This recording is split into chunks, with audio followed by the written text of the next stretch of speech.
You're right, I have noticed. There's certainly something a little fishy about this situation. Only a little, though. Records indicate that this phenomenon can occur in the days before and following Moon Prayer Night. That said, it has always been a rare sight in the past. The odds of encountering these phantoms are similar to looking up in the night sky, happening to see a shooting star, and managing to make a wish before it disappears. But this time, either everyone's getting lucky, or they're appearing far more frequently than usual. Yehoda's out gathering intel as we speak. In the meantime, let me check off some points of interest. First, the Abyss. The ones we saw seem to be abyssal monsters. Indeed. But we have identified one location where many more of them have made an appearance. And not just monsters, but human phantoms too. Given the scale and nature of the phantoms, it's almost as if someone's last memories are coming to life. Or perhaps the memories of multiple people. Oh. So you mean the phantom monsters are hunting down the phantom humans? Exactly. The phantoms can interact with each other, but we have no means of intervening. In addition, some of the human phantoms would seem to be from the very distant past. This is clear both from the clothing they wear and the stories they tell.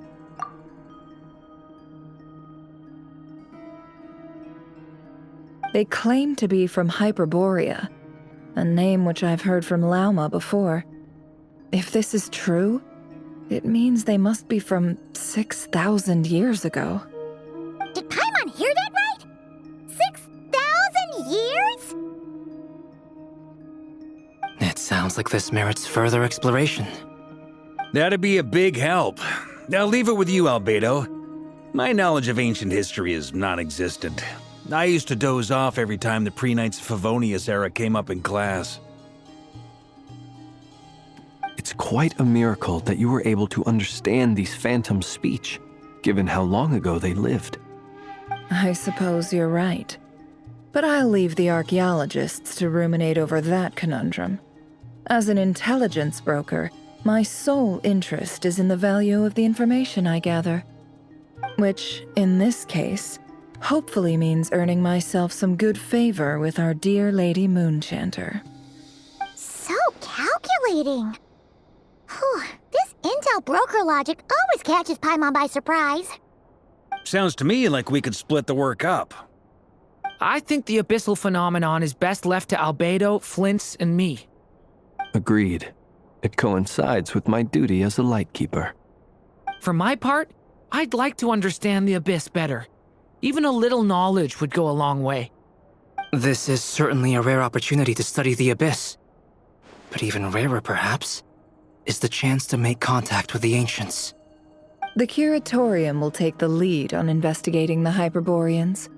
We put in the work to learn what we know so far.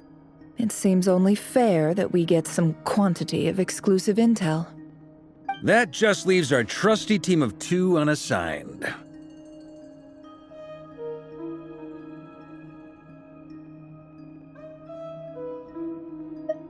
Since you became an honorary knight, of course. This was part of my grand plan all along. Ha ha ha! Oh yeah, by the way, we managed to convince Columbina to come to the Moon Prayer Night celebrations. Would you and Yehoda like to join too? She agreed to that? Huh. Quite an achievement. Never underestimate the traveler, I guess. I'd be happy to join. No point shutting myself inside when the streets are all decked out. I doubt any clients will be visiting during the festival in any case. And Yehoda loves a party, so I'm sure she'll jump at the opportunity. No, no, no, no, no, no, no, no, no, no! Way to contradict me in front of... Wait, no, that's not what I have bad news, boss. So many people. All right, everyone inside, quick!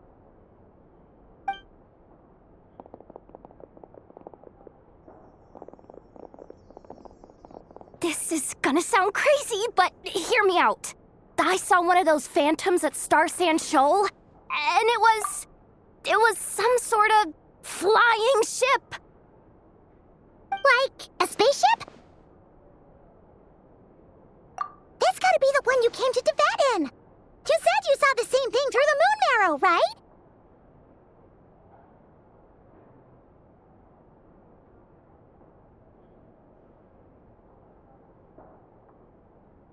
Huh? You already know about it? Ugh, I thought I was gonna blow people's minds. Turns out I'm the last to find out. Wait, back up. You came here in a spaceship? Now my mind is blown! What's it like on the inside? Was it like flying through space? I want to know everything! Yep, exactly. Huge discovery! You're the best! Second best intel broker in the world! After your boss, of course. Wow. Really? Well, I don't know if I'm all that, but... I guess that decides where we're heading next. Come on, don't look at me like that. I know the spaceship doesn't have anything to do with me, but you don't want to leave me as the only one twiddling my thumbs, do you? Please? Fair enough. You can tag along. In that case, let's meet back here to discuss our findings once we're done. I wish everyone a productive investigation. You too!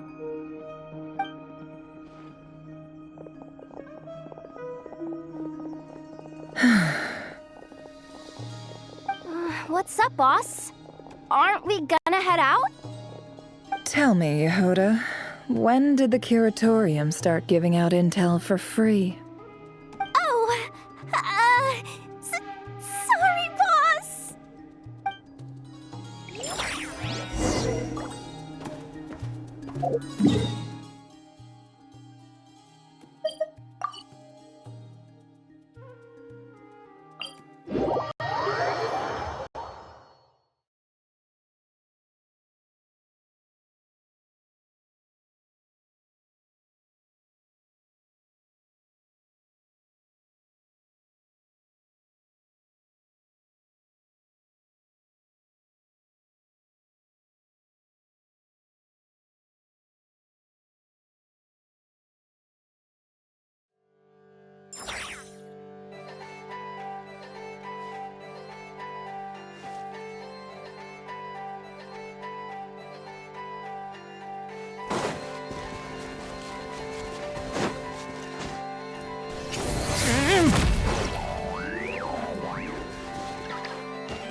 Oh, what do you know? Yehuda was right on the money. This phantom really is your spaceship. But that's so weird. Why would it show up here? Is it some kind of projection? Or a ghost? Like, maybe it no longer exists, but somehow it left an afterimage? Ah, you're already here. Miss Lauma, what a surprise. I thought you were busy with festival preparations. I was, until one of our people informed me that a strange sight had appeared at Starsand Shoal. No one's ever seen something quite like this before. I thought I should see it for myself. Same here. Oh, so we heard that these things appear around the festival period. Any idea why that is? Unfortunately not. We have very limited information about them, since they can't be interacted with. And no human phantoms have ever made an appearance before now. The most we've been able to deduce is that these sightings appear to be connected to the increase in Kuvaki energy around this time. Yeah, seems like that's all we can do. This is all so confusing. Allow me to lend you a hand.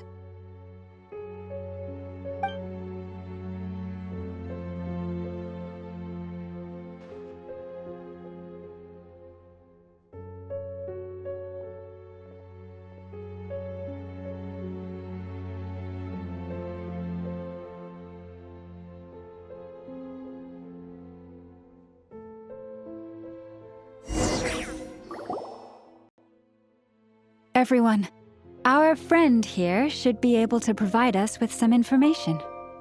Is that a phantom rhymehorn deer? I've heard about how the Frostmoon Scions live in harmony with the animals and can even communicate with them.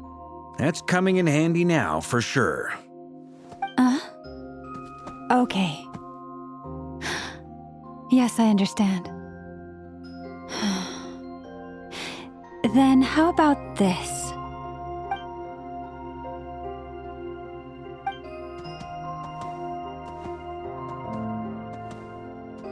Oh, it's leaving.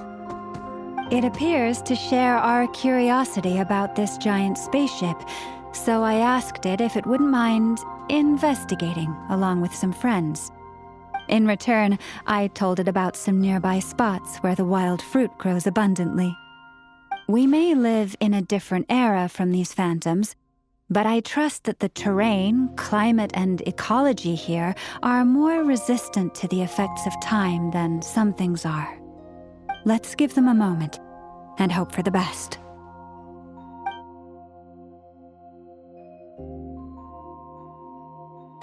All back together? Must have been a lot of fruit. Indeed. Now let me ask them some questions.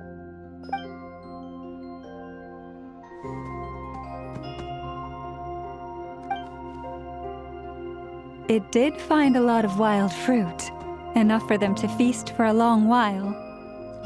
This puffin circled in the air several times, but didn't spot anything out of the ordinary. Certainly nothing to do with the spaceship. Huh. Well, it definitely makes sense to get a bird's eye view. Indeed. Other than that, I was also thinking that the world these phantoms see is also different from ours. Oh, I get what you mean. The wild fruit exist in both times and spaces, but there might also be things that only exist in that space-time, which we can't see. Good point. Great thinking, Lauma. Blunthorn rhinos can use Kuvaki to shift great rocks, but this one says it couldn't get that ship to budge by even an inch. The sniffer mole tried too, but despite being a skilled digger, it could not get through. They say that the spaceship looks robust and undamaged. It seems completely impervious to any and all attacks. Whatever lies within is well defended from harm. So, just like us humans, there was nothing they could do about this spaceship either. Yes, still, they deserve our thanks. We are grateful for all your efforts, dear friends. Now go and enjoy your feast. I've noticed some other human phantoms gathered nearby. Come on, let's go talk to them.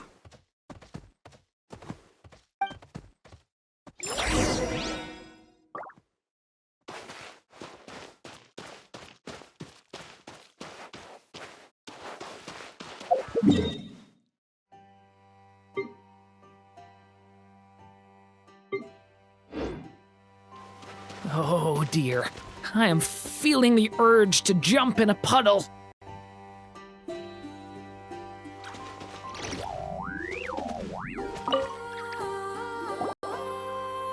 What is this thing? I've never seen it move, and there's no way to get inside. Goodness knows. My grandpa says it's been sitting here at least since his grandpa was still alive. What about his grandpa? Did he say anything to your grandpa's grandpa about it? Huh? I don't know. In all likelihood, it was here back then too. Hard to imagine something this huge could move. Guess that means that as far as they're concerned, this ship's been around a long time.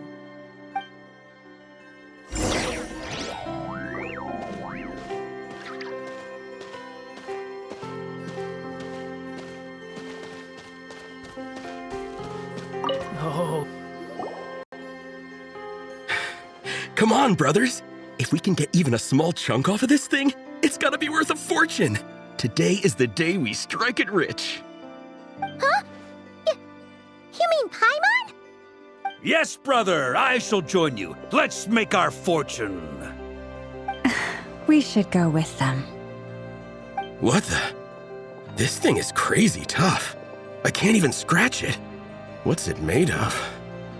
Sorry, brother. Looks like we'll have to seek our fortunes elsewhere. Enjoying yourself? I was just seeing if I could influence this phantom's perception by playing. But nope, no dice.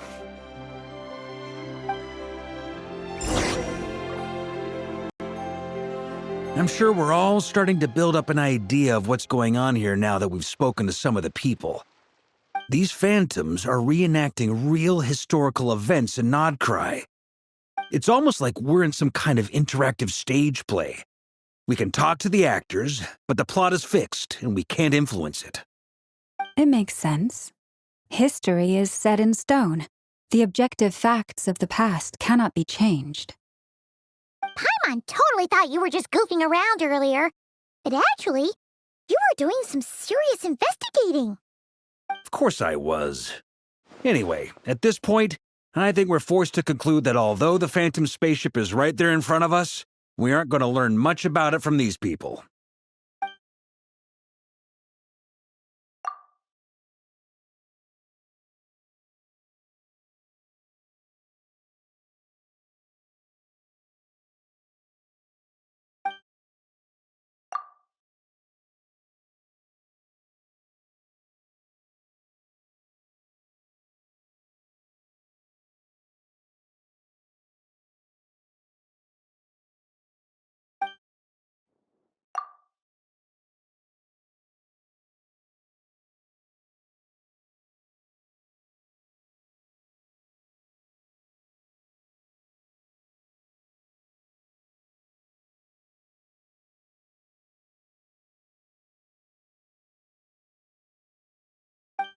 Don't be discouraged.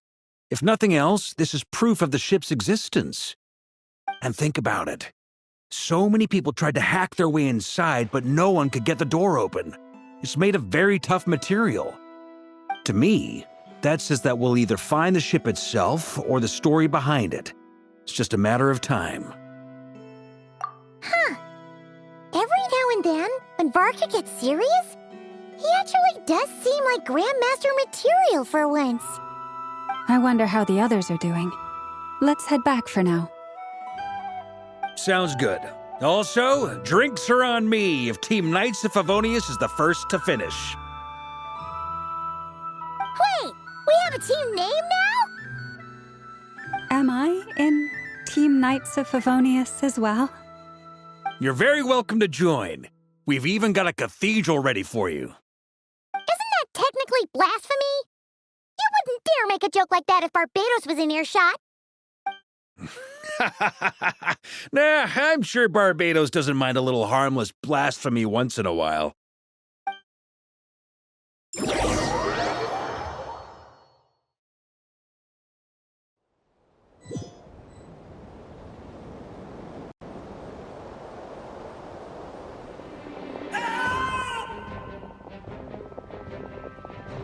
Oh, no!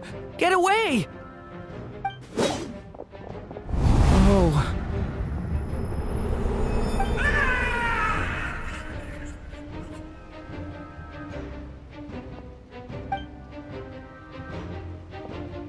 I know it's hard to stomach, Mr. Duran.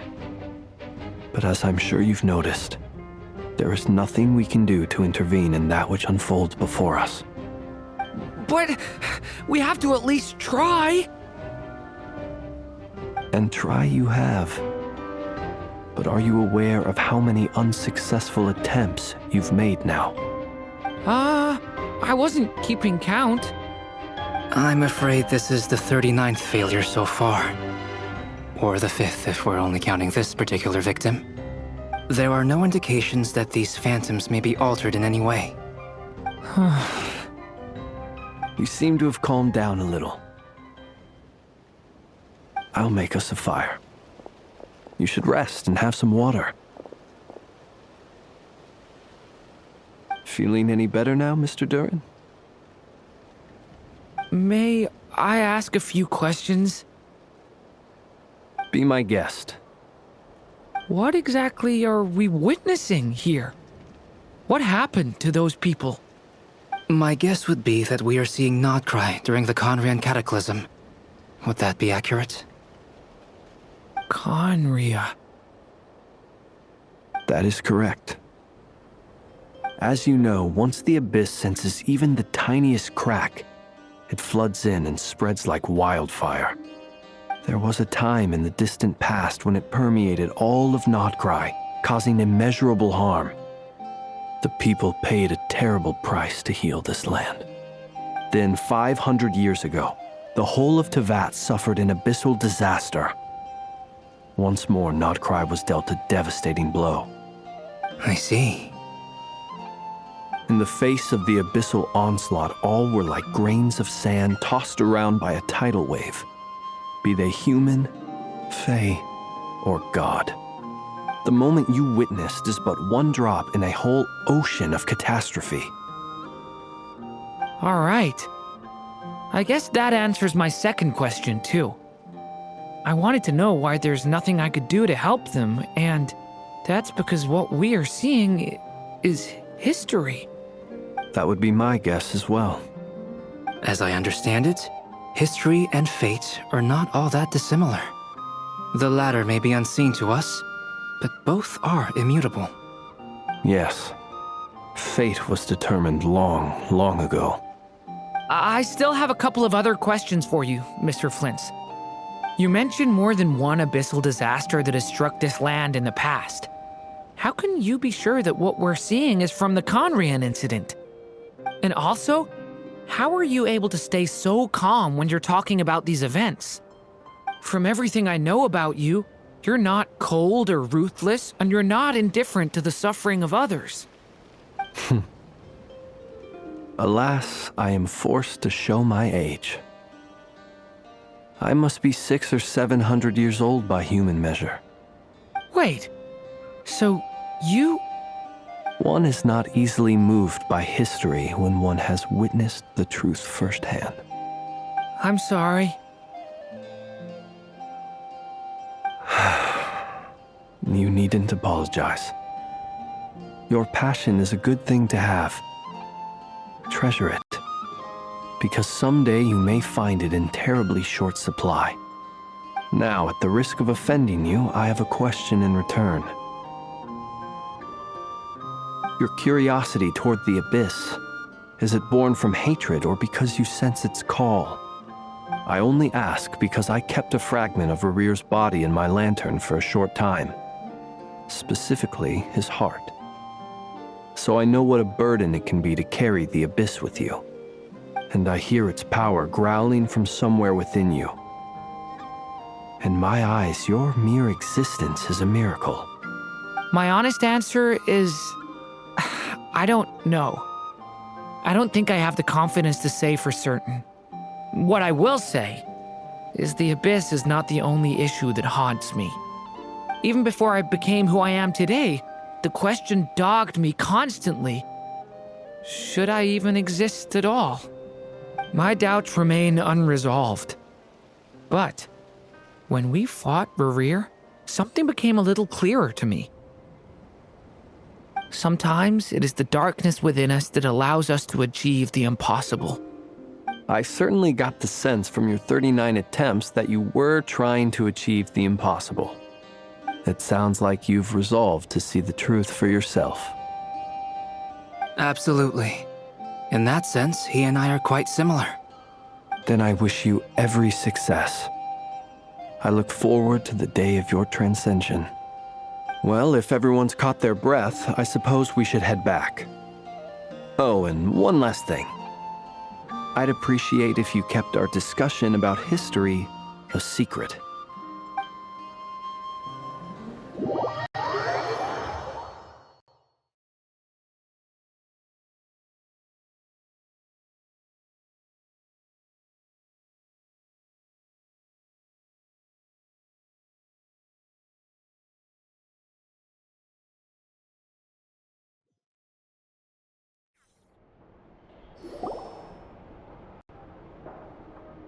Incredibly, our separate investigations led us all to the same conclusion. Hooray for consensus! Yeah, but we barely learned anything, though.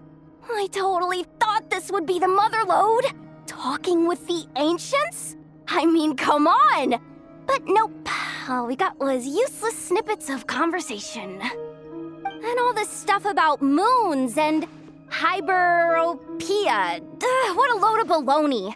Seems like people back then had a few screws loose. I understand your frustration.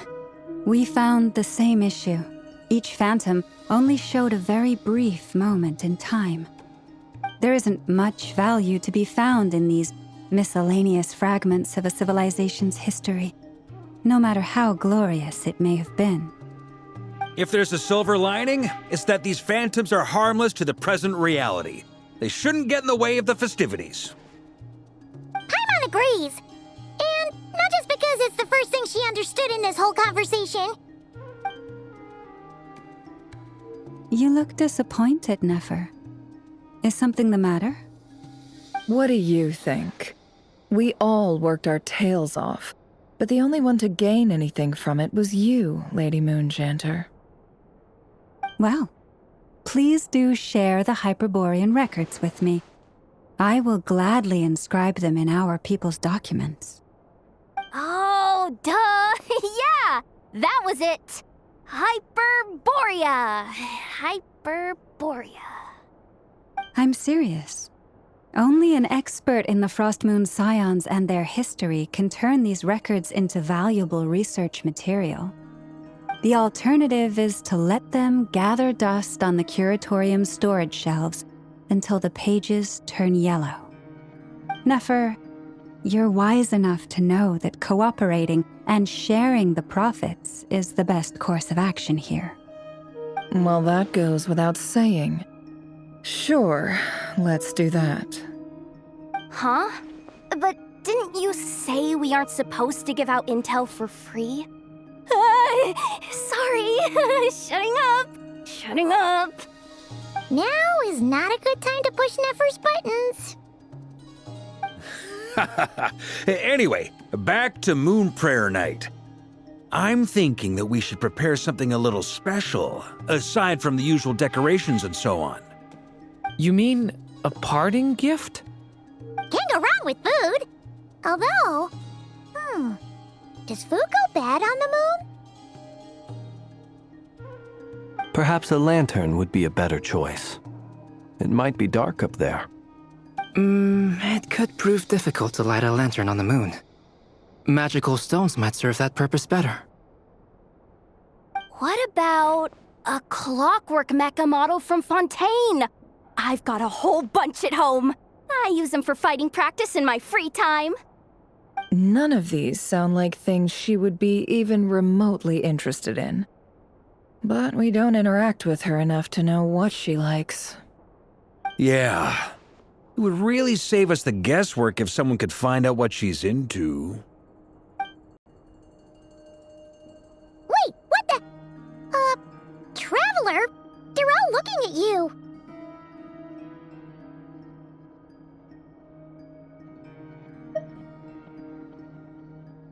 Great! Haha, problem solved. Now, I need to stop by Dory's. Gonna need her help sourcing a bunch of stuff for the festival. Then let's leave it there for now. We all have our own business to attend to. Traveler, if you find out what Kutar likes, let us know right away.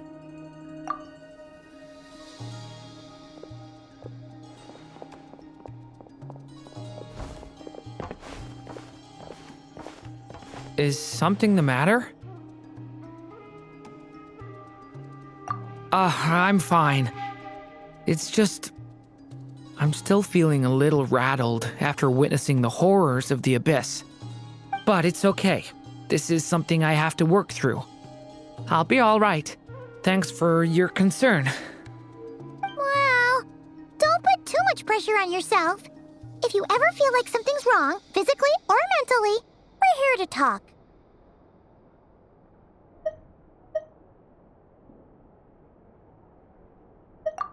Come on. Stop treating me like a kid.